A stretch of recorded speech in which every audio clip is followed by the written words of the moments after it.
you'll probably be stronger than like 75% of the people in jiu-jitsu. Yeah, And then there's the additional stuff, like do some extra stuff on top of that, not just compounds, maybe do a little bit of this, maybe do a little bit of that. Then all of a sudden, like you said, we're approaching that, like, all right, we're pretty much stronger than everybody on the mats now. But that was never the entire piece of the pie.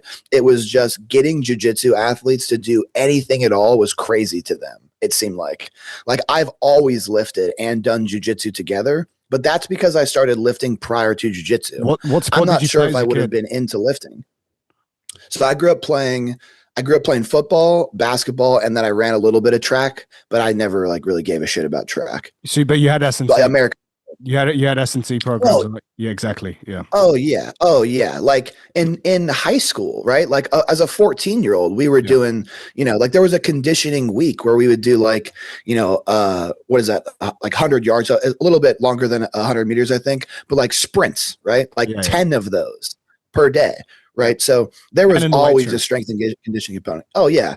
American sports, like at the highest level, they are incorporating strength and conditioning like crazy. Yeah. I just think jiu-jitsu is like 20 years behind.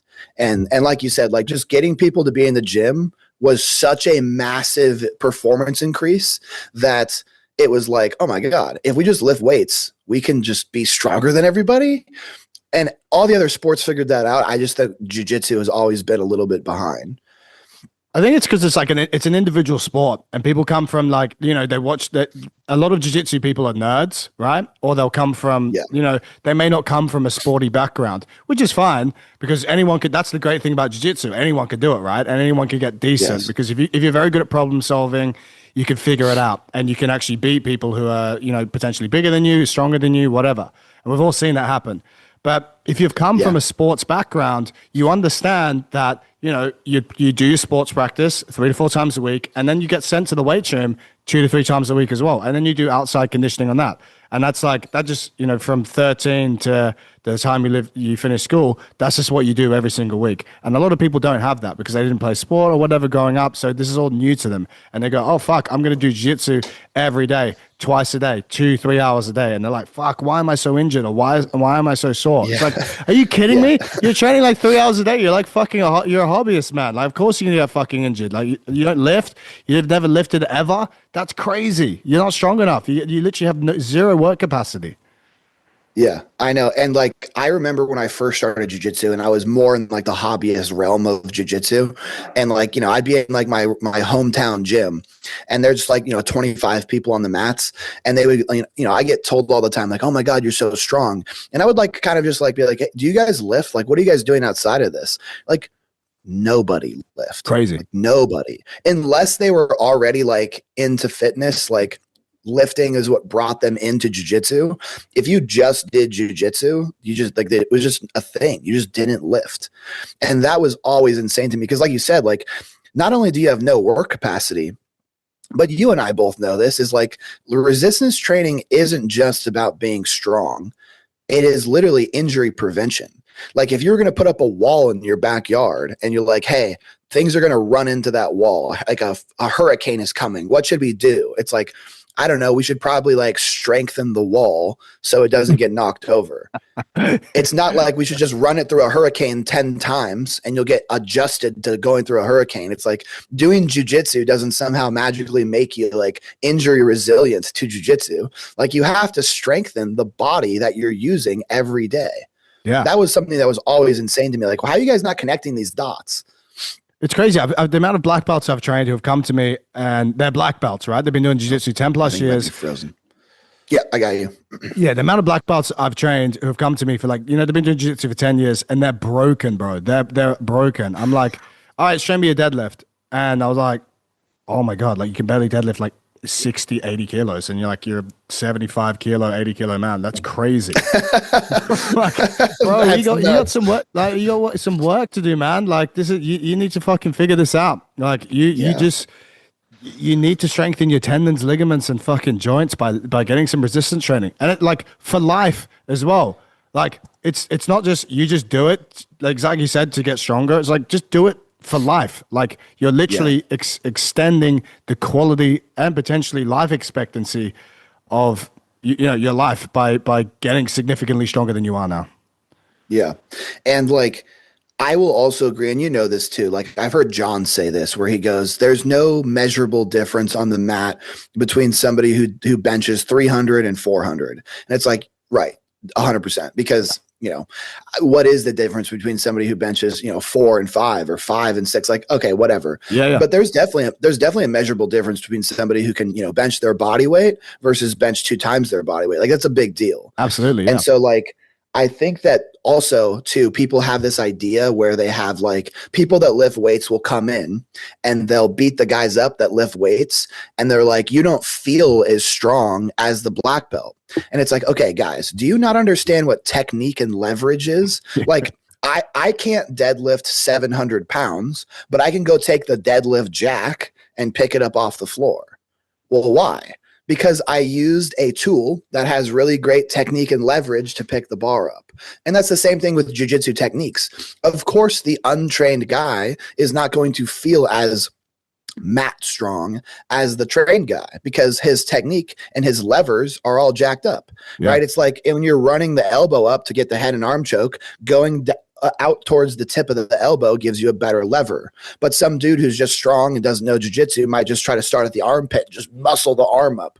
So of course he's not going to feel as mat strong. But here's the thing is, if you were to take the guy who, we're talking about shoulder strength at this point, somebody who, shoulder presses 50 kilos versus 100 kilos, take that guy and have him with the identical technique and levers run that arm up. There's going to be a big difference. Yeah. But you can't, it's not an apples to oranges, or it's an apples to oranges thing when comparing an untrained person that's strong to a trained person that's not strong, because they don't have the same tools at their disposal. And I think that gets in a lot of people's heads too. Like, well, he doesn't feel that strong as the wrestler over there. It's like, yeah, that guy's been wrestling his whole life. But what if we took, Jordan Burroughs and we made him better Jordan Burroughs? Like, is that not a possibility? Like, why do you guys think that that's not a real thing? Yeah, it's mind-boggling, man. Like, I got this little stud. He's been training with me since he was 15, and he started benching like, I think it was like 80 kilos or something. And then I think it was this year, he benched 160. And he's like 18 years old for one rep. Oh my God. Yeah, bro. He's such a little freak. What? He's such a freak, man. I'm telling you, he'll get to 300 kg deadlift one day. But if you put him in the gym, I mean, he's in the jiu-jitsu realm, he's fucking strong. But against some of the other fellas, like Ona Flanagan and a guy called Sylvia, it's just, there's different levels. These guys who have trained, like 10, like 15, 20 years, and that's all they've been doing, plus strength training. It's like, of course they're going to feel way stronger. Like they've just got so much more mat time. It's like, it's just compound interest. Like each session that you do and each session you don't get fucking injured in, it just compounds. As long as you have the fucking intent to get better, and your strength training is literally just that tool to keep you fucking at jiu-jitsu training for longer. It's crazy, man. And I will say this too. I actually do think there might be a component as well in terms of, if you've been doing jiu-jitsu for a really long time, I think there is some like isometric strength does, like, there is an adaptation there of isometric strength, of like being able to like lock your hands together and like hold somebody super close to you, or like just completely just lock your entire body into a rigid position. I think there's a lot of like isometric adaptation that you only get from practicing your sport. Yeah. But while saying that though, I don't think that that's like a green light for people to go and like start like hugging fucking medicine balls instead of just doing like pull-ups, right? It's not the same. I think that's like a just go practice your sport type of thing. It's just, it's only going to happen in your sport. And I think so there is a component to that of like guys like feeling really strong. Yeah, no, absolutely. Yeah. What's your current training split look like? Do you do much outside conditioning? Yeah, so honestly, I should take more of my own advice. I try to do outside conditioning because I did a pretty deep dive on like VO2 max in the last like 6 or so months. I do zero. I'm in the same boat as you. I need to get. I was doing that twice a week and I just fell off the bandwagon. But continue. Yeah, it's tough because I don't find it enjoyable either. Like I love lifting weights. I'll always lift weights, but the problem is like getting on a fucking assault bike or like running is like, ugh, who wants to do that? Yeah.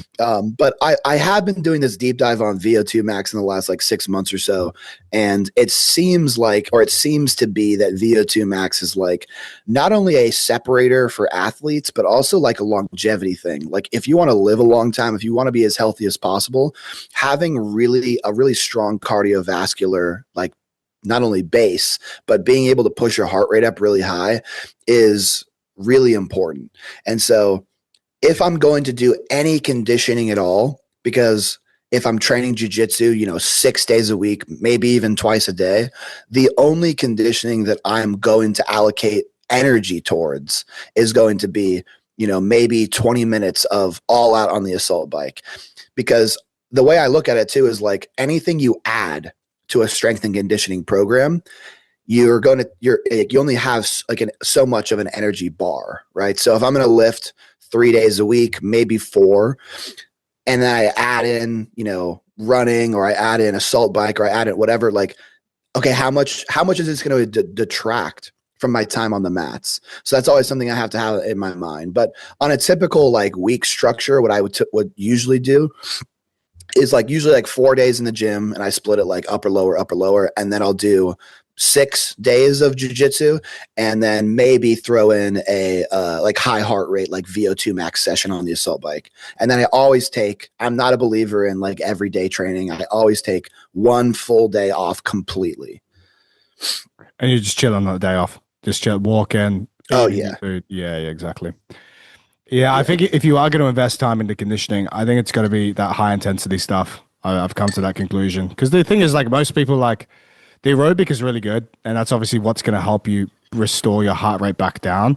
But trying to sell that to like a large majority of people is tough because it's like, hey man, go sit on the bike for like 30 to 60 minutes. They're like, I'm not going to do that. Do you know what I mean? But it's like, hey, just what about some aerobic intervals? Work for 5 minutes and rest for 90 seconds or 2 minutes. And they're like, oh, I can kind of like, I can get around that. And you kind of like cheat them into it. Yeah, and also like what you're saying, like that base, that aerobic base of like go sit on the the bike or get on the stairmaster or whatever.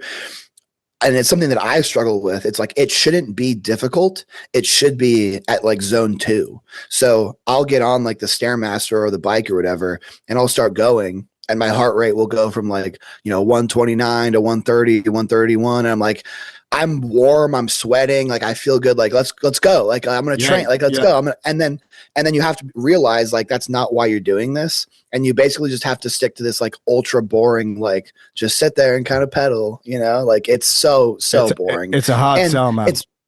And it's best done, like you said, at like longer, like easy 30 minutes, 40 minutes, an hour of just sitting there at zone 2 and just kind of like going. And yeah, you get 10 minutes in and you're like, okay, this is stupid. Let's just go hard.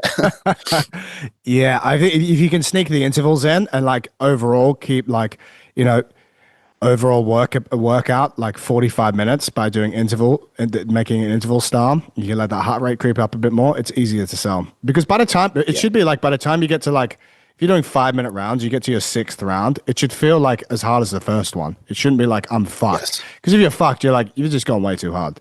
Like you should just get off and be like, well, that was pretty difficult ish, and then you're good. That's it. Aerobic capacity work done. Yeah, and I think from what I have done research on and the studies that I've seen and like the meta analysis or whatever of VO2 max, it's increasing that VO2 max is best done through high intensity intervals. And I think that, like you said, it's an easier sell to somebody of like, I just go get on the bike, 5 rounds hard, 90 seconds of rest in between, or 10 rounds hard, 60 seconds of rest in between, something like that. Like you said, is easier to tell somebody to do than just like, yeah, man, just go run around your block for 45 minutes. Yeah. That's the morale shit, man. You look at like, do you watch UFC? Do you get into MMA? Oh yeah, for sure. Bro, it's fucking sick. Ilya Taporia, man. That guy's a beast. Oh yeah. That sucked. I'm not gonna lie. I love Charles. Did you think Charles? Did you think he was gonna win? There's no way in hell he was gonna win that. No way. No, I did. I didn't think he was gonna win, but it would have been sick for him to pull off victory and then just retire, like just right off into the sunset. Is like because the story of Charles is compelling to me. Of like It's this guy who is kind of a journeyman in the UFC. He's like actually kind of like mentally and physically quit fights before, Yeah. and then he had this like turnaround where he just became this just animal, and he was just walking people down and just walking through the UFC. And obviously he had that loss to the Islam that kind of derailed that, the Charles hype train. Yeah. But it was still a compelling story of like, this guy turned his career around. Unfortunately, there are like real serious, absolute, like top of the shelf pinnacle fighters like Ilia Topuria that like realistically, I don't think Charles is ever going to be able to beat. And that's what we saw, a guy who can just put your lights out in an instant like that is not somebody you can just walk down like Charles is trying to do to him. Yeah, and you're just gonna get caught. He's gonna walk you into shit. And that's all we saw. Yeah. Jabbed him, kept body jabbing, and bang, walked him in, and just fucking finished him, man. Unfortunate, man. I think MMA is the best sport in the world. I fucking love it. Oh yeah, dude. It's like I grew up watching football, playing football, watching basketball, playing basketball. There's something about the raw and like primal aspect of MMA that it just makes other sports boring. Like it literally makes it like I don't care about other sports now. Like I couldn't care less about like who won the Super Bowl or who's in the NBA finals. Like I just don't care because there's Doesn't also matter. this aspect of since I've competed in jiu-jitsu too, the act of like physically going out on the mat by yourself compares nothing to like the team aspect of like running out onto the field. Like going out by yourself is so different than going out with a team. And when you see, Conor McGregor like, knock out Jose Aldo and jump up on the side of the cage, and it's just Conor McGregor. It's not the Atlanta Falcons. It's Conor McGregor sitting on the side of the cage, hoisting the belt up, and the entire arena is chanting his name. Like that doesn't happen in football. Like the closest thing we have to that is like somebody scoring the winning touchdown. But like realistically, most of the games are like, 17-6. And like, it was over like 20 minutes ago, like whatever. There's no, like those moments in MMA that happen all the time. That literally just happened with Ilia Topuria knocking out Charles. That happens all the time. Like that's every fight almost is like, it's a spectacle, and it's so personal because it's one person, and that's what I feel like is so compelling about MMA. It's a beautiful thing, man. Have you ever done MMA? No, and I don't plan to. I'm not gonna lie. I have no plans to do MMA. I was in the army, and I've been next to enough explosions. I have enough brain damage. I don't want to get kicked in the head. I don't want to get punched in the head. I'm good. I'm gonna stick to my little corner of grappling. Yeah, I get it, man. I get it. Do you enjoy competing jiu-jitsu? I enjoy competing in the sense of I am an ultra competitive person. I can't pick up an activity, like even a video game. I can't pick up an activity and just play it casually. Yeah. If I play even just like a goofy like video game, I will try to do like the most competitive aspect of it. So I enjoy jiu-jitsu in the sense that it fulfills me in like I love competition. I love measuring myself against people trying to win. But in that same regard, like if you were to tell me like, hey, you have a competition next weekend, that doesn't necessarily fill me with like, ooh, I'm super excited for this. Yeah. It's more, I think it's half and half stress and fun. And in the sense of like, I don't really know if like I'll be competing for the rest of my life, but I'll always do jiu-jitsu. What made you pick it up? So you said you started in college. Were you just like, what was the start? So actually the story of how I picked up jiu-jitsu is kind of crazy. So I was in the army, and when I joined the army, there was like a kind of a ritual of getting into at least the unit that I was in, where like they just like kind of beat your ass, like not bad or anything, but like the new guys would jump the other new guys. And I didn't have wrestling. I didn't have any background in fighting. And I always thought like in the back of my head, like I need to know how to fight. Right. And I waited for a few years. Like I didn't like seek out any like advanced training or fighting or anything like that until like my last 6 months in the army. And so what happened was I was on a deployment to Syria, and I'm sitting there at my desk in Syria. Like I have a little like PC monitor and like my fucking Xbox or whatever. And I'm listening to podcasts. Yeah. I was listening to the Joe Rogan Experience, and I had run out of podcasts that I wanted to listen to, of like guests that I found interesting. And I was like, because I would always skip the MMA show ones because I didn't find those interesting. I wasn't into it. Sure. And I was like, well, shit, like I guess I'll like look at one of these. And so I'm scrolling through the list of podcasts, and there's this little icon, and it has a man sitting in the chair with a super tight green shirt on that had like leopard print on it or lizard print. Yeah. And I was like, who the fuck is this guy? I don't know. I guess I'll listen to it. And it was John Danaher. It was a podcast with John Danaher and Joe Rogan. And John Danaher started talking about Brazilian Jiu-Jitsu, and he started breaking it down in this sense of like, this really resonates with the way that I think about things, like this like methodical approach. And he was showing clips of Gordon Ryan, entering Cyborg's legs and heel hooking him at ADCC 2017. I remember that part. And I was like, holy shit. Like you can do that to another person. Like you don't have to just like get into like a brawl with them. Like you could like methodically like attack them and like break it down step by step. Like that's crazy. And so I remember I like went over immediately. I was like, got up and like went over to like my friend's like little like shack that we were living in. I was like, dude, we got to do jiu-jitsu when we get back. And so we returned from Syria. I got home, and I immediately like went over and like signed up at like my local Brazilian jiu-jitsu school. Sick. And then ever since then, and that was like my last 6 months in the army. And ever since then, I've just been doing jiu-jitsu, and that's how I got into it. And it's just like, I've never stopped, you know, it's been weird. Have you trained with Danaher?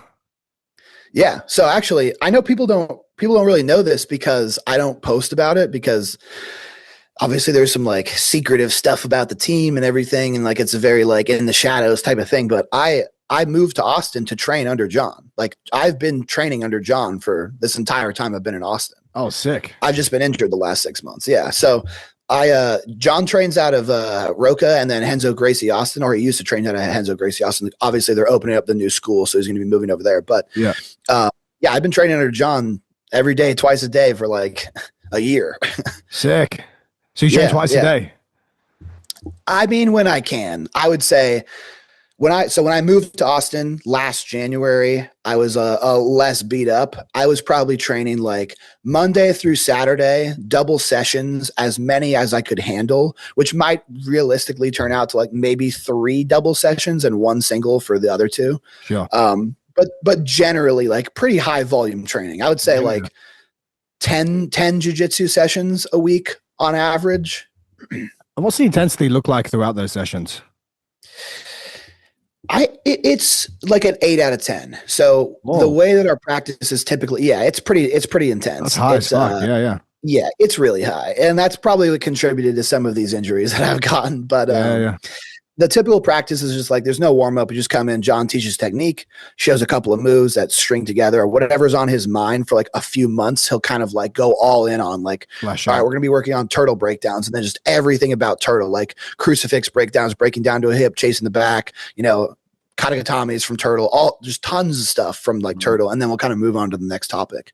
And then after the technique is shown, we'll move into live training, and that'll typically just be like positional training. So there's, we always start with the dreaded mount round. So whoever your partner is that you drilled with, you do mount round with, which is just awful because no one likes being mounted. But we do mount, then we do turtle, and then we do seated versus standing. And then we did like standing. So just like takedowns.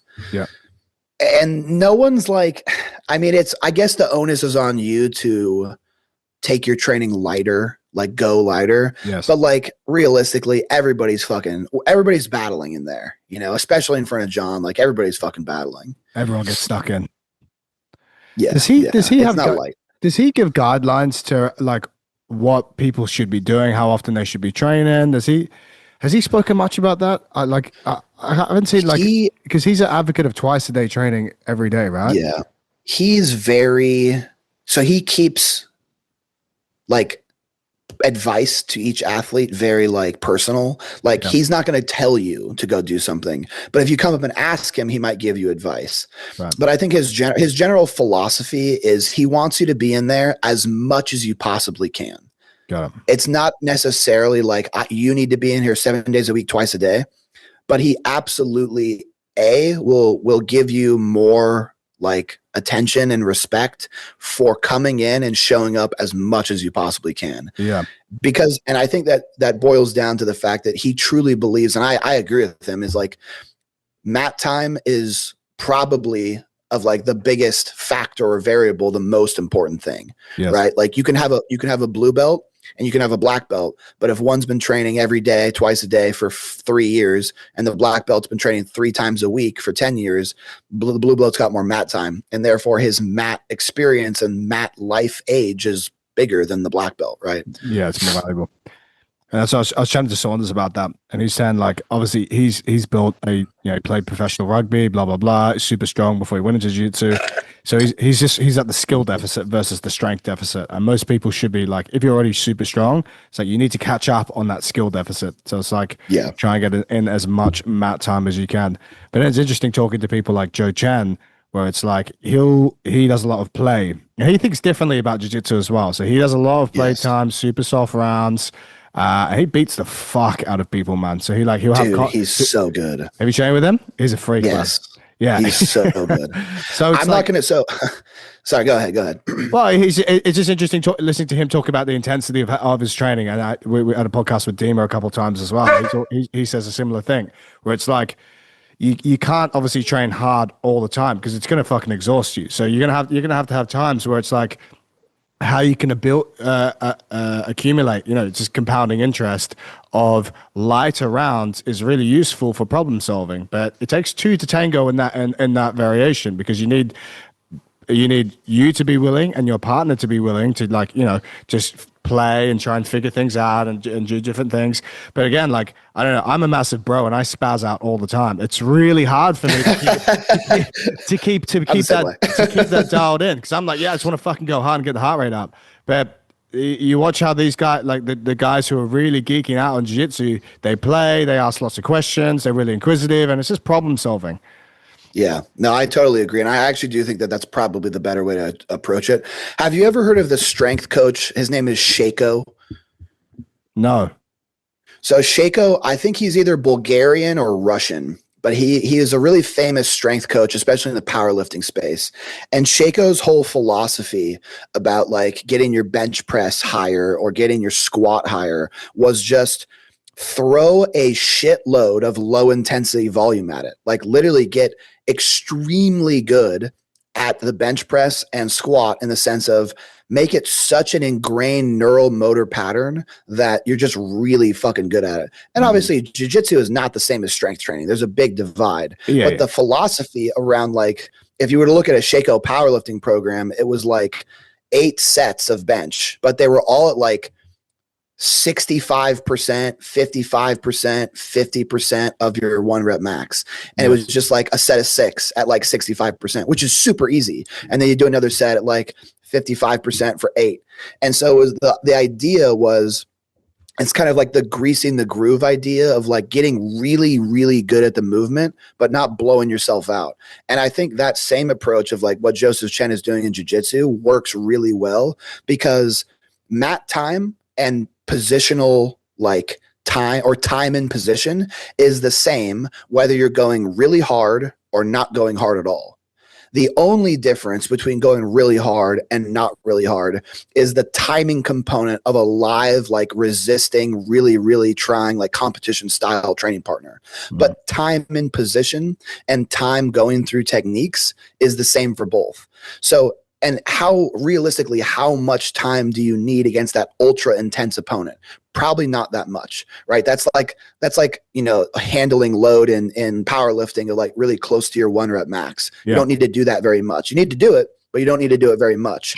But the thing that's really going to drive like, technique adaptation, thinking about stuff, figuring out problem solving, like, I would never have seen this or thought about this if we were going 100%, that kind of stuff does really well at that low intensity. Like I can think and I can do jujitsu rather than just this unconscious, we're going hard. Like, oh, you're about to put me in an outside heel. Look, I'm just going to spin. Like that idea, that approach to jujitsu is very different because like you said, it's like the wrestling approach of like, fuck it, we're here to get our heart rates high and battle. And that works really great in sports that are less knowledge driven.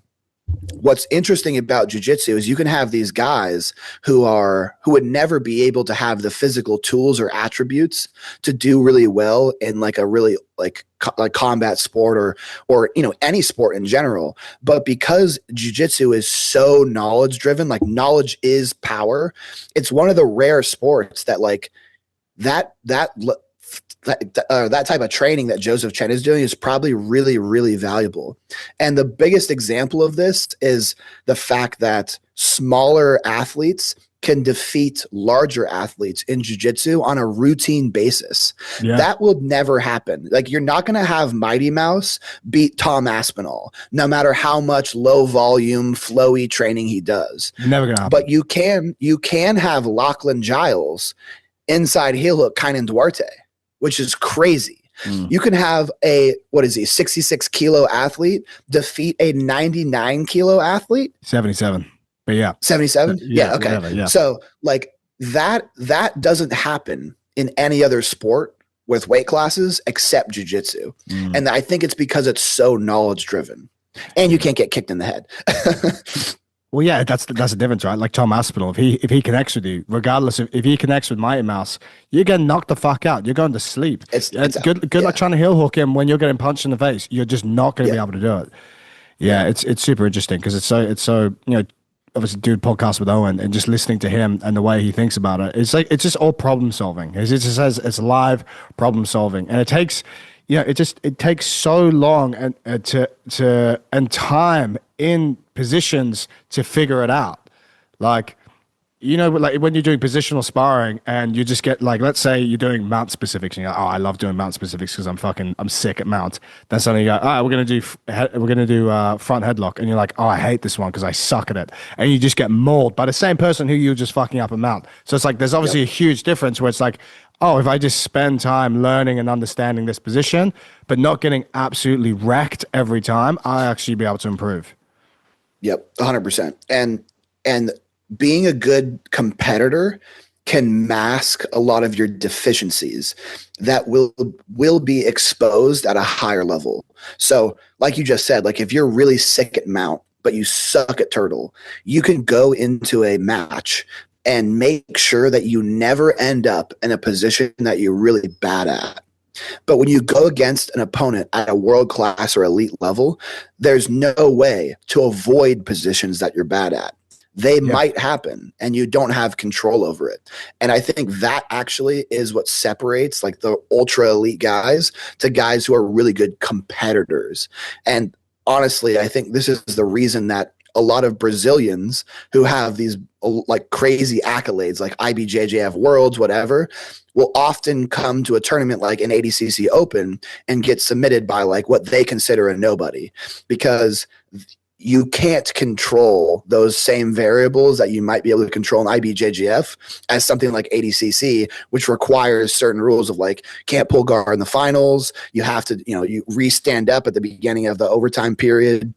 Things that will expose you to positions that you have always been able to kind of like shirk around. And so like you'll have guys that like, won Nogi Worlds at black belt come into a CC Open and like up and come purple belt compare inside heel hooks them. Yeah, you do see it, and just because they weren't prepared for those, like, oh, he's reaping. Do you know what I mean? They just weren't prepared for that competition rule set. Yeah. Cool. What's your opinion on people who train really well in the training room? Like we see them smash people, and then when they get to the competition circuit, they flop. What's your opinion on this? Yeah. So it's two things. And you see this, I've been seeing this in sports since I started playing sports. And I think it's two things. One, I think that this is going to sound fucked up, but I think it's here and I think it's here. Yes. And this is something that I disagree with with John, because I know John says that confidence is the only thing that matters, right? Confidence is built in the training room. Skills are built in the training room. That's the only thing that matters. But I think that's because his flagship athlete, Gordon Ryan, is incredibly like strong-willed, like unbelievably. Like I don't think people really realize how mentally tough Gordon Ryan is. He's win at all costs, man. He is literally somebody that will cut his own arm off to win. Like his win over Craig Jones at EBI and also his recent win with a torn LCL over Felipe Pena are both testaments to how incredibly mentally tough he is. And while mental toughness might not be as prevalent in a sport like soccer, basketball, whatever, in a combat sport like jiu-jitsu, MMA, mental toughness is incredibly important. Like the grit to push through pain and tiredness and uncomfortability. And especially in jiu-jitsu, like if you go down on points or if somebody scores a position on you, you feel like you're losing the match. You don't want to be there anymore. Things that have all gone through all of our heads in the middle of a match, that none of that deters Gordon Ryan. And like that is honestly what I believe, not only his skill and his repertoire and his knowledge in every different position, but I can pull up matches because I watch Gordon the most because we're built similar. Is like I can pull up matches where like it's his mind over matter that has won him matches. In particular, I think it is Nogi Worlds. Yeah, Nogi Worlds, or maybe Pans. And it was when he actually competed at IBJJF for the last time, but he was down 0-2. It's the last 50 seconds of the match. And anybody else, honestly, like in that position might have just kind of like relinquished, I'm going to lose, or like thrown some half-assed like single leg attempt. Not Gordon. Gordon, without any qualms about like there's only 50 seconds left, didn't rush it, didn't like, just frantically spaz out, just controlled, pulled the guy in from guard, attempted a foot sweep. He stumbled, wrestled up to a body lock, jumped on his back, power halved him down to the ground, and threw his hooks in. And like, time is ticking off the clock. When anybody else would have spazzed out, given up, he just methodically was like, it's time. I have to score. It's time to score. Yeah. And that quality is often forgotten about in sports, but the ability to stay composed under pressure, to stay confident in yourself, to stay like mentally strong in the face of duress is something that I don't think a lot of people have in jiu-jitsu, because we've been told for so long that it's just your skill, man. And I think that is why there's this discrepancy between people who are just practice room murderers, but then when the lights come on and you step out onto the mats, they can't replicate that. Because there is a lot of this and there's a lot of this that I don't think is developed in jiu-jitsu. And it's interesting. And the $1 million question is how do you develop that? What's the secret? Dude, I feel like I have so much experience in these environments of seeing people break mentally. Like I've been through military selection processes. I've been through, Ranger school, all these things. And you'd think that I'd have a good answer for this. Like, how do you develop that? And like, there are some things you can develop it with, like you can like stress inoculate, right? Compete a lot, right? Get good at competing. That can help bring down stress levels, or you get familiarized with it. There's things like being confident in yourself, building skills in the training room. There's things like, strength and conditioning, building self-confidence in your own body and abilities. But at the end of the day, and it's unfortunate because I wish that there was always something you could do to like build yourself up and it's not genetic. At the end of the day, like true, like absolute, what people call like the dog, or like having a heart, like that, like Rocky mentality, or that Goggins thing. I honestly think like the highest level of that, you can build that capacity up maybe like 0 to like 75%, but that like 100% like do or die, I will literally break my own fucking arm, I refuse to lose, fuck you. I think that's genetic. I don't think that anybody just like can develop that next level, that like when what's his name, when Khabib is trapped in an arm-in guillotine from Dustin, it's not just I'm gonna do all the right things to escape this, but it's also I fucking refuse to lose to you. Yeah. I will not lose to you, right? That sort of mentality, I don't think you can like train. I think that's like an innate, like competitive characteristic of like, Yeah. I don't care what you do to me, I'm going to fucking beat you. It's interesting. I think Cade and Ty are an interesting example of that. Like obviously Ty, but they're both amazing athletes. But Cade seems to compete a lot better than Ty does. I mean, obviously Yes. they're both incredible, but it's interesting to see the two. Like you look at how Cade's career is going. He's like he always wins. Do you know what I mean? Whereas Yeah. Ty wins a lot, and he's obviously fucking good. But there's a difference. There's a difference in mentality of how they compete. It's in the head, and Yep. they've both done the exact same thing, the same training, the same. You know, they've been in the same journey. But there's something different about Cade than there is to Ty. Yep. And you see it too with competitor. I'm not going to name any names, but there'll be competitors like who are bigger, who are so used to just like physically abusing their opponents, and they just look like world beaters before, like, you know, and there's like, how could anybody beat this guy? And then they run into somebody with a similar like physical stature to them, and they just wilt, right? They just, Yeah, it's just gone. it's crazy. So there's that component too of, right, like I'm so used to running through everybody, I don't even know what resistance feels like. Yeah, that's why. Like interesting. Like when Gordon's training, because he just probably just runs through everyone in the training room, and then he just needs Yeah. to put himself in. Like when Hodger was training, he just put himself in terrible positions. Right. He just needs to Because he like, knows, both those guys know that one day somebody is going to put them there, right? They both know that. yeah, yeah, the win at all Yeah. costs mentality.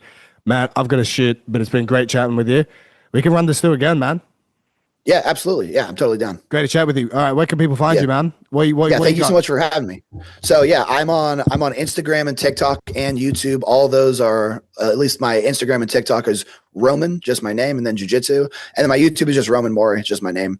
But yeah, it was super great talking with you, dude. Let's do it again. Absolutely, man. Your Instagram is blowing up faster than mine right now, so I'm super happy to see your success, man. So Thank you, yeah, you too, bro. I'm happy that there's somebody. When I found you too, I'll cut this short, but when I found you too, I was like, holy shit, thank God there's somebody who's not a dumbass talking about this stuff. Yeah, I mean, there's heaps of people putting out good shit out there. I mean, I can't see enough of it, man. I love it when people are putting good shit out there. So let's run this back. Yeah. I just want to quickly ask, how's your long form YouTube content going? It's going okay. I think I'm about to hit 1,000 subscribers. I have like 5 videos. Yeah. My first video, like the long form one, got like 6,000 views. So it's doing okay.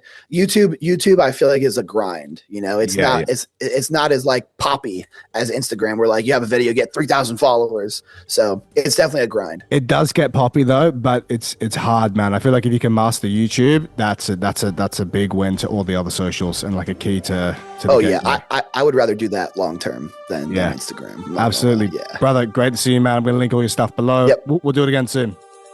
Awesome. Thank you so much. Pleasure, bro.